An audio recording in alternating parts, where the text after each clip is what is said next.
meninos, tudo bom? Vamos voltar?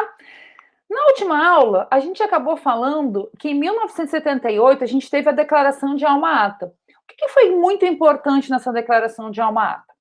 Foi porque nesse momento, pessoas, estudiosos, principalmente médicos sanitaristas do mundo todo, se juntaram, se reuniram numa conferência internacional de cuidados primários à saúde e decidiram que algumas coisas precisavam mudar. Que a gente precisava mudar o foco, principalmente o foco da atenção.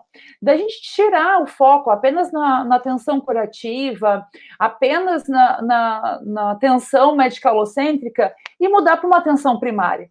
Mudar o foco só de curar uma doença para promover a saúde, para prevenir doenças, e não apenas para curar essas doenças. Então, a gente tinha valores nessa declaração de Alma-Ata e que isso é importante a gente saber. Lembra do mnemônico Jude Passo, a justiça social, ou seja, que todas as pessoas tivessem acesso, tivessem direito ao atendimento, direito à melhor saúde para todos, porque até então era uma saúde excludente, a gente passa a ter uma saúde aí mais ampliada, uma saúde mais popular, uma saúde mais universal, que aí passa a ser aí uma das diretrizes do nosso Sistema Único de Saúde, a participação popular e a solidariedade. Então, a gente muda a atenção de uma estratégia mais terciária, mais curativa, mais especializada, que a gente viu ali, que a gente teve a especialização muito maior dos médicos, porque eles recebiam por procedimentos, e aqui passa a ter uma atenção mais na atenção primária à saúde, onde o procedimento não é tão importante, mas a educação é a mais importante. E inspira o lema, saúde para todos no ano 2000. Então, o que é atenção primária à saúde? Porque a gente viu ali na declaração de Alma-Ata que o foco é para uma atenção primária à saúde. Então, a atenção essencial à saúde é baseada onde? Em tecnologia e métodos práticos, cientificamente comprovados e socialmente aceitos, tornando-se universalmente acessíveis a indivíduos, família e comunidade. Então, a gente também tem tecnologia na atenção primária, a gente também tem conhecimento científico na atenção primária, não é tudo empírico, Existe um porquê da gente fazer aquele tipo de ação. E aqui é o mais importante, olha a palavra que ele utiliza, ela é universalmente acessíveis a indivíduos e famílias e comunidades.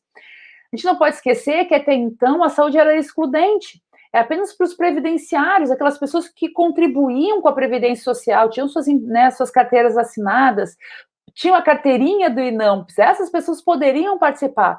E vocês lembram que a saúde era individual? Porque ela era curativa. Então, a gente se preocupava apenas com a saúde de um indivíduo, e não com a saúde da coletividade. E quando a gente muda a atenção para a atenção primária, além de ela ser universal, ela engloba o indivíduo, mas também a família e toda a comunidade. Porque às vezes a comunidade está doente, não apenas uma pessoa está doente. Há um custo que tanto a comunidade quanto o país possa arcar em cada estágio do seu desenvolvimento. A gente vai ver mais para frente que isso chama-se integralidade. Então, aqui só nessa frase, a gente tem grandes princípios do SUS: a igualdade, a integralidade, a universalidade de acesso. Então, essa declaração de Alma-Ata, o porquê da atenção primária, já traz várias diretrizes e princípios do nosso Sistema Único de Saúde.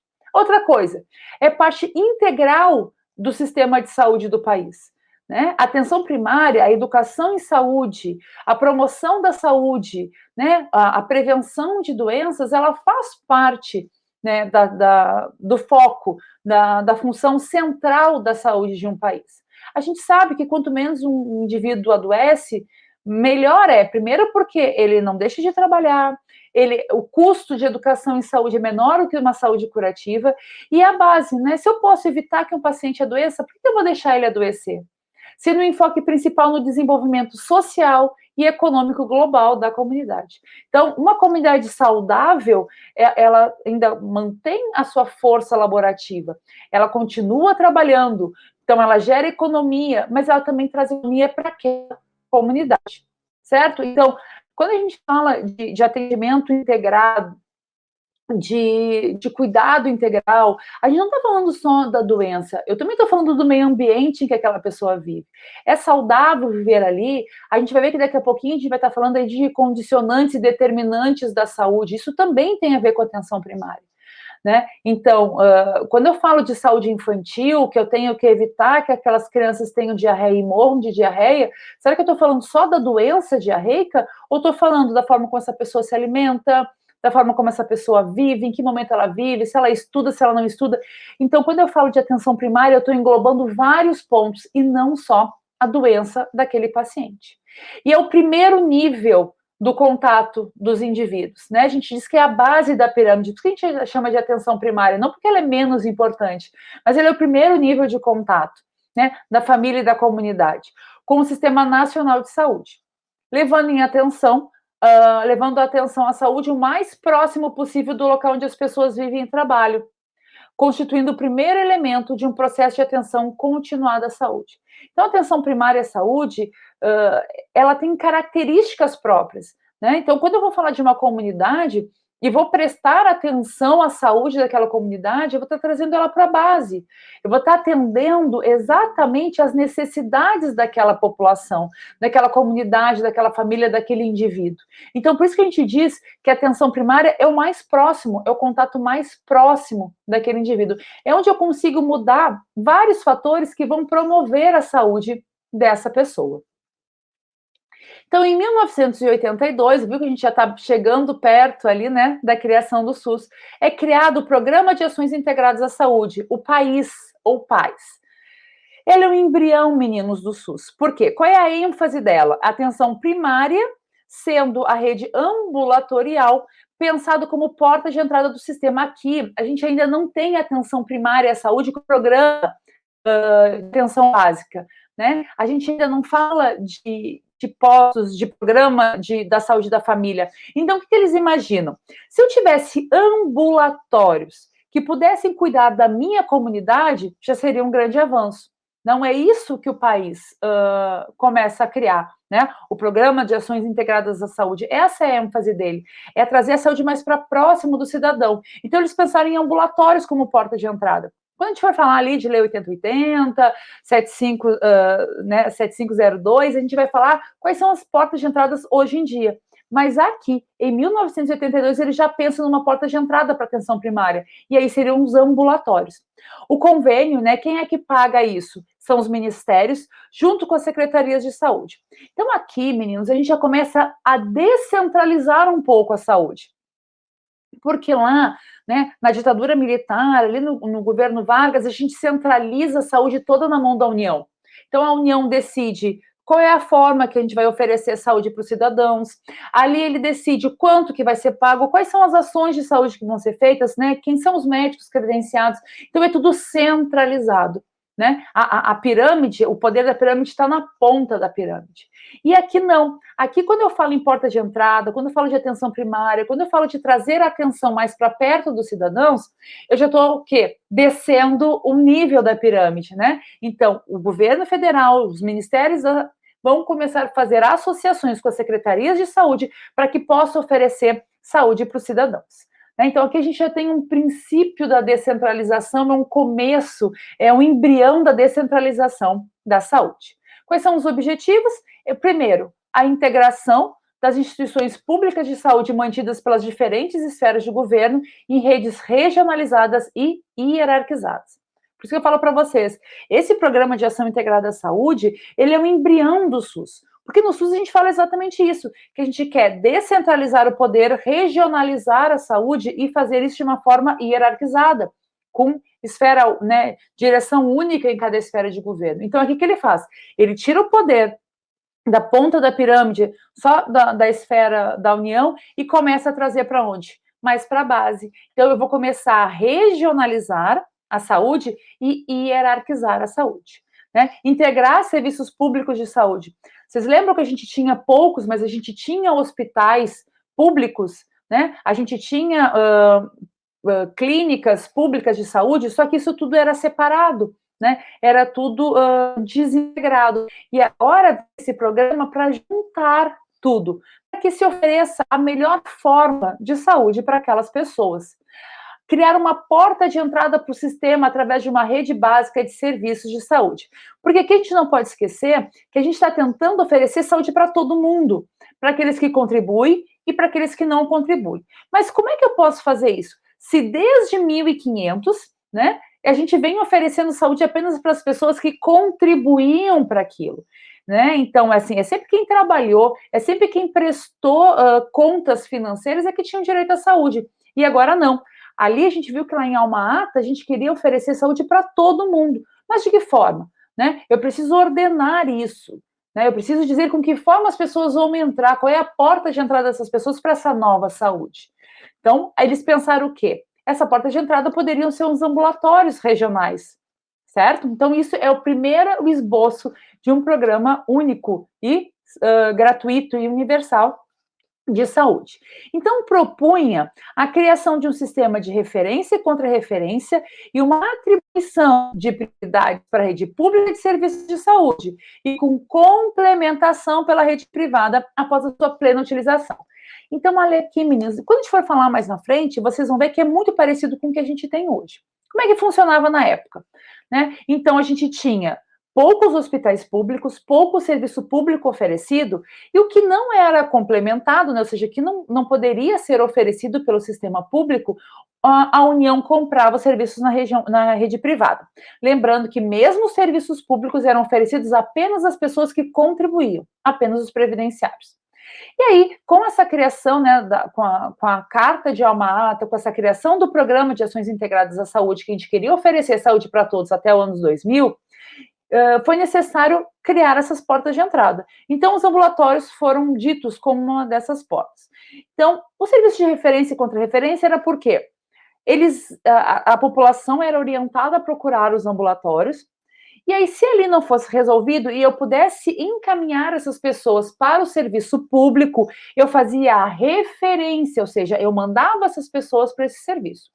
Quando elas não tinham, não eram resolutivas, só aí é que o governo, seja ele estadual ou federal, podia comprar o serviço. Antes, não. Se eu quisesse, eu já ia direto no serviço comprado, né? E a contra-referência é o quê? Se esse paciente foi atendido tanto no serviço secundário, nos hospitais, ou no serviço público, ele era contra-referenciado, ou seja, ele era mandado de volta para a atenção primária. Ele era mandado para esse ambulatório.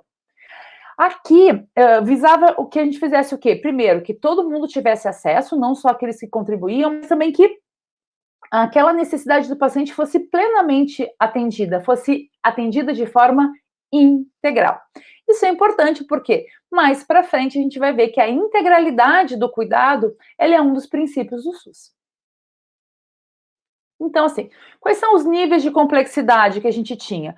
O primário, o secundário e o terciário, que não muda muito do que a gente tem hoje, tá? Então, nessa época, foi criado o quê? O que era o serviço primário? E quando eu falo, meninos, de base da pirâmide, topo da pirâmide, eu não estou falando de grau de importância, certo? Eu estou falando exatamente como mostra essa figura. O primário, a base, é onde está a população, onde está o maior número de pessoas, é onde a gente quer trazer a saúde. O secundário acima e o terciário mais acima. Mas volto a dizer que está na base da pirâmide não quer dizer que seja ruim ou que seja bom. É apenas a forma de a gente representar esses níveis de complexidade. Então, na atenção primária à saúde, no nível de complexidade primária da saúde, a gente tem o quê?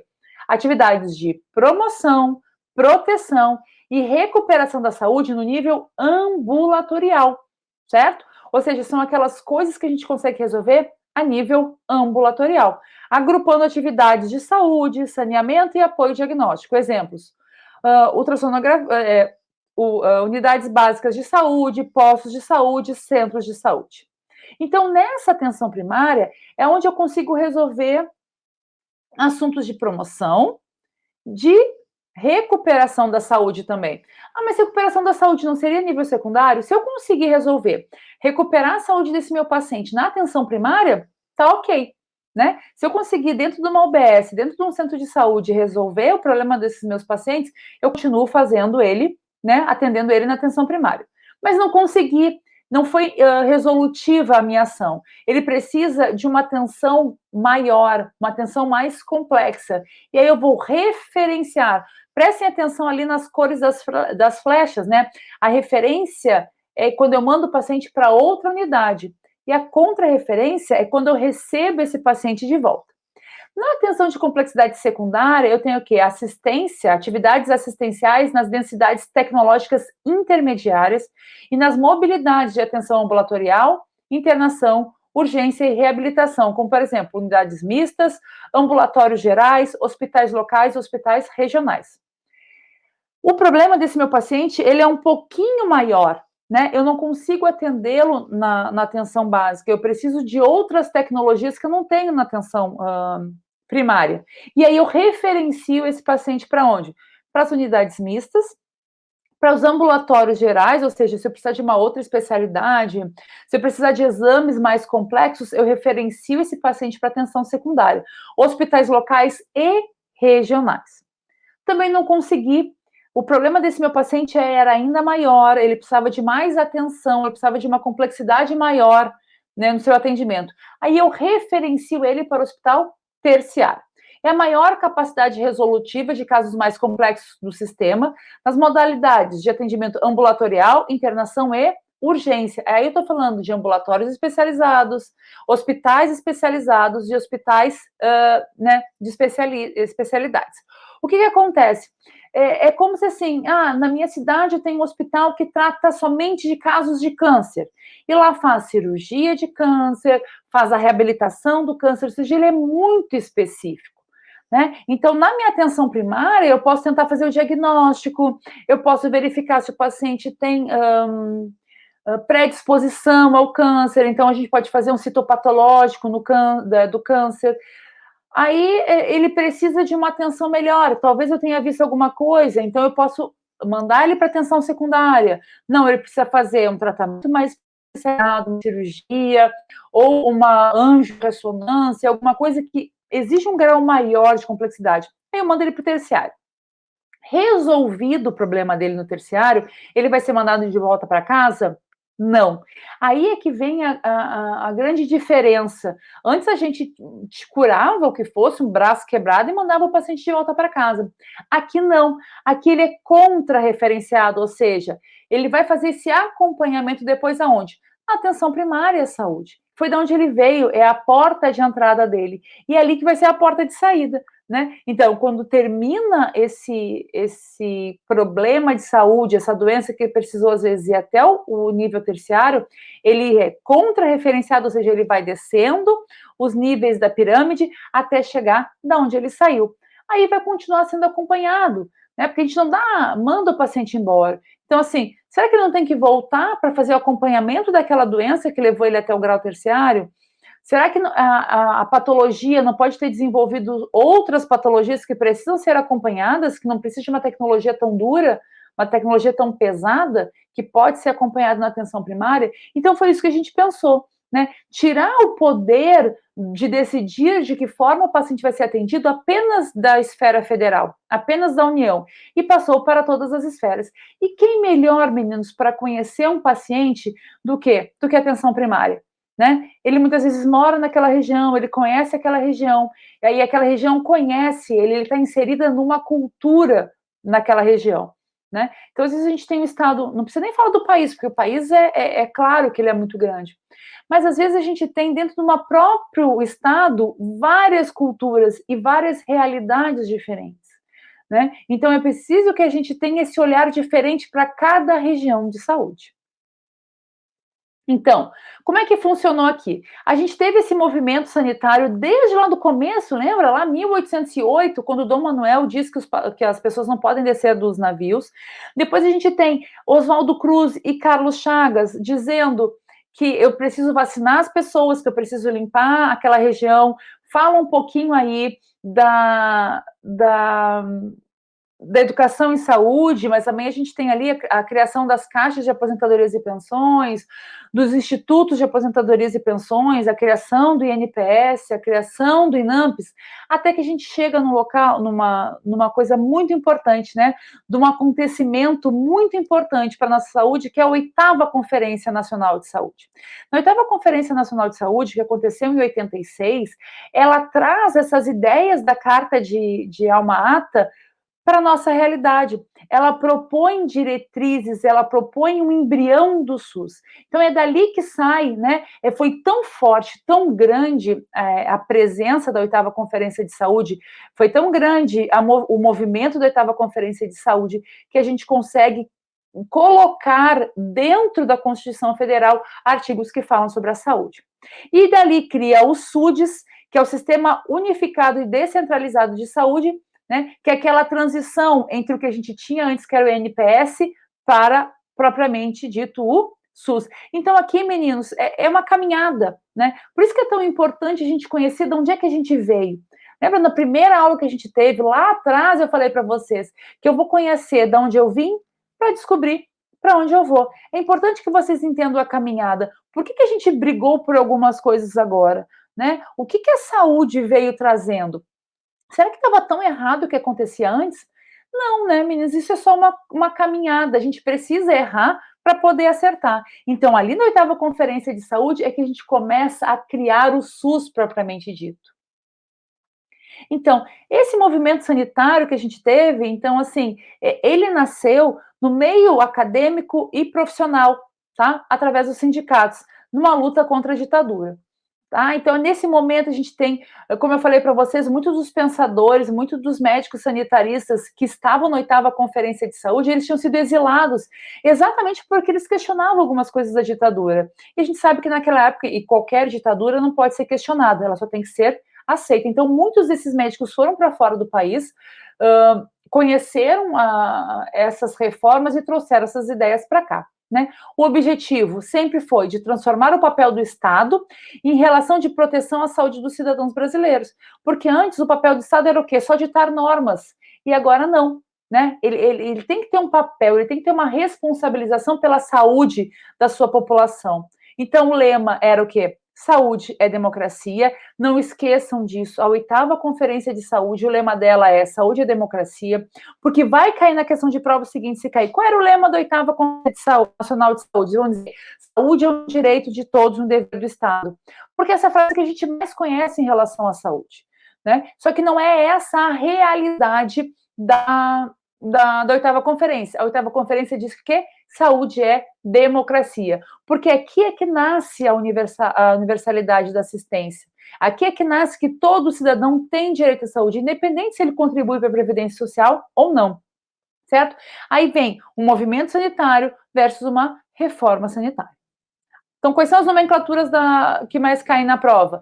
Movimento pela reforma sanitária, movimento da reforma sanitária ou partido sanitário, tá? Então, é isso que você tem que entender. Esse caminho, ele vai se dar do nascimento, da revolta, da necessidade, da vontade daqueles, né, daqueles acadêmicos, né, do meio partidário, do meio profissional, da gente trazer a saúde para todo mundo, certo? Aí vem as propostas. E essas propostas, se vocês forem olhar ela direitinho, ela nada mais é do que das diretrizes que vão aparecer na Constituição Federal de 88. Por quê? Porque fala de integralidade. As ações de saúde, elas devem garantir o acesso da população às ações de cunho preventivo e ou curativo. Porque antes a gente só tinha curativo, certo? E aqui não. Na 8ª Conferência de Saúde, eles querem que a gente crie ações, né? A gente que eu digo, os responsáveis pela saúde, eles criem ações de quê? De prevenção e de cura para a doença. Para tal, devem estar integradas a um sistema único de saúde, a unificação do sistema único. Para quê? Para que o paciente tenha cada necessidade sua atendida, e não só curativa. A descentralização, ou seja, a gestão tanto administrativa como financeira, de forma que ela fosse, né, para todas as esferas de governo, A gente não pode pensar que somente uma esfera pode determinar. Nem quando eu falo que, né, que o município, a base da pirâmide, tem muito valor, né, tem responsabilidades agora, mas eu não posso tirar o quê? Responsabilidades, direitos e deveres das 3 esferas de governo, tanto o município quanto o Estado, quanto a União. Certo? Então, antes eu tinha centralizado aqui na União e agora eu vou descentralizar. Eu vou trazer a saúde para a base, eu vou regionalizar essa saúde. A participação social, que também é uma das diretrizes, uma das ações que a gente tinha lá na Carta de Alma-Ata. Por quê? Porque ninguém melhor que o cidadão, que o usuário do sistema, para saber quais são as suas necessidades e qual é a forma de fazer a gestão. Universalidade, meninos, a gente tem que entender que a gente não pode esquecer que a saúde é um direito de todos. Antes, o cidadão rural não tinha direito, os trabalhadores domésticos não tinham direito, nem os autônomos. Lembra quando a gente criou o INAMPS, a gente expandiu para várias pessoas essa atenção à saúde, só que a gente deixou fora algumas pessoas. E quando eu falo de universalidade, eu estou trazendo para todos eles. Então, a saúde como direito de todo cidadão, independente de ter contribuído, de ser trabalhador rural ou não trabalhador, ou seja, aquelas pessoas que não têm carteira assinada, que não têm condições de contribuir com a Previdência Social, também devem ter direito à saúde. Não se podia excluir nem discriminar qualquer cidadão, né? Aí a igualdade no atendimento, brasileiro ou não, de acesso à assistência pública de saúde. Então, essa foi a proposta que a 8ª Conferência de Saúde trouxe para a gente. Então, isso aqui é a base do SUS. Foram essas ideias que obrigaram a gente colocar a saúde na Constituição Federal. E não existe nada mais forte, nada mais que nenhuma lei que a gente precise respeitar mais do que a Constituição Federal. Ela é soberana. Então, a 8ª Conferência de Saúde, o que ela traz? É a primeira conferência, isso aí também cai em prova, meninos, vão prestar bastante atenção. É a primeira conferência que contou com a participação dos usuários. Antes, as conferências de saúde, elas eram fechadas. E já a de 86, ela é a primeira que ela é aberta. E o tema é democracia é saúde. E tomem muito cuidado com isso, porque eles vão colocar na prova qual é o tema da 8ª Conferência Nacional de Saúde, que aconteceu em 1986, democracia é saúde. Quais são os pontos focais? Primeiro, a saúde como um dever do Estado e um direito do cidadão, por isso que eles gostam de confundir, isso aí é um ponto, é uma proposta, mas o tema é democracia e saúde. A reformulação do Sistema Nacional de Saúde, que até então era o INAMPS, né? E o financiamento setorial, ou seja, a gente tem que dar dinheiro, a União financia suas atividades, mas o Estado também tem que ter o financiamento e o município também tem que ter o financiamento, ou seja, o dinheiro, o financiamento, ele tem que ser dividido nas 3 esferas. E qual foi a conclusão que a gente chegou? Primeiro, a necessidade de ampliar o conceito de saúde, porque até então a gente tinha aquele conceito de saúde da OMS, né, que saúde era ausência de doenças muito tempo, e depois a gente teve que saúde é o completo bem-estar físico, mental e social. Se a gente for pensar nessa definição de saúde, ninguém está 100% saudável. Quem não tem um problema de saúde, ou um problema mental, ou um problema social, certo? Então, a gente tem que ampliar essa ideia de saúde e fazer uma revisão da legislação. A definição, o que é? É um resultado. Isso aqui já vi cair em questão de prova. O que é a definição de saúde pela 8ª Conferência Nacional de Saúde? É uma resultante de condições de alimentação, habitação, educação, renda, meio ambiente, trabalho, transporte, lazer, liberdade, acesso à posse da terra e serviços de saúde. Isso daqui, meninos, depois a gente vai vir a chamar de determinantes e condicionantes da saúde. Uma pessoa que não tem lazer, não tem trabalho, o transporte não é adequado, eles conseguem ter saúde? Não conseguem ter saúde. A outra coisa, há uma necessidade de participação popular através de entidades representativas, na formulação de política, no planejamento, na gestão e na avaliação do sistema. Por quê? Aí ele vem falar sobre a participação popular na gestão do SUS. Porque é através de entidades representativas, e não só do cidadão, ele unicamente como cidadão, mas representação de outras entidades, como, por exemplo, de pretos e pardos, de necessidades especiais, de pacientes com vulnerabilidade social, de indígenas. Então, outras entidades também devem participar para que todo mundo, né, tenha os seus direitos e as suas necessidades atendidas. Outra coisa também foram aprovadas as propostas de integralização das ações, de regionalização e hierarquização das unidades prestadoras de serviço. Então, eu vou unir os esforços, né? Eu vou unir as possibilidades de saúde que eu tenho para quê? Para oferecer uma melhor saúde para o meu cidadão. Eu não preciso ter 10 postos de saúde, não preciso ter 10 ambulatórios. Né? Se eu já tenho numa região, eu posso unir forças com a do lado. Então, o que ele precisa? Precisa de mais um? Não. Quem sabe a gente utiliza um hospital regional, a gente constrói um hospital. Então, a gente une esforços, a gente regionaliza, a gente unifica essas atenções à saúde para poder oferecer de uma forma integral, como a gente viu ali, né, numa das propostas, de uma das conclusões da 8ª conferência, que é o atendimento integral às necessidades de cada cidadão.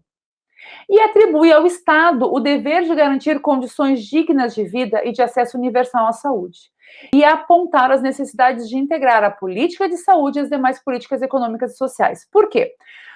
Porque não adianta, meninos, a gente só falar de saúde propriamente dita como ausência de doenças. A gente viu lá que a definição de saúde pela 8ª conferência é o quê? É a condição de trabalho, então eu preciso envolver o Ministério do Trabalho, é a condição de moradia, é a condição de lazer, é a condição educacional. Então, não basta só o Ministério da Saúde agir. Eu tenho que trabalhar com todo o meu esforço.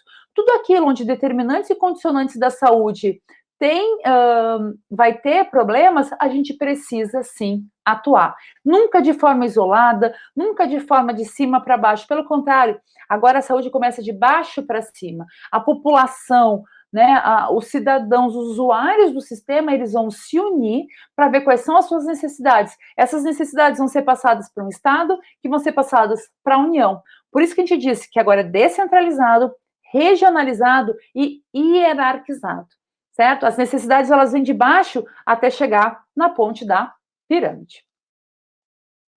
Então, com a 8ª Conferência Nacional de Saúde, a gente viu a necessidade da criação de um sistema, de uma forma de transição dessa saúde, de uma saúde curativa, centralizada, baseada no médico, né, onde o eixo central era o médico, para onde? Para uma saúde regionalizada, descentralizada, onde a ação de promoção de saúde, de prevenção de doenças, ela é muito importante. E a gente criou o SUDES.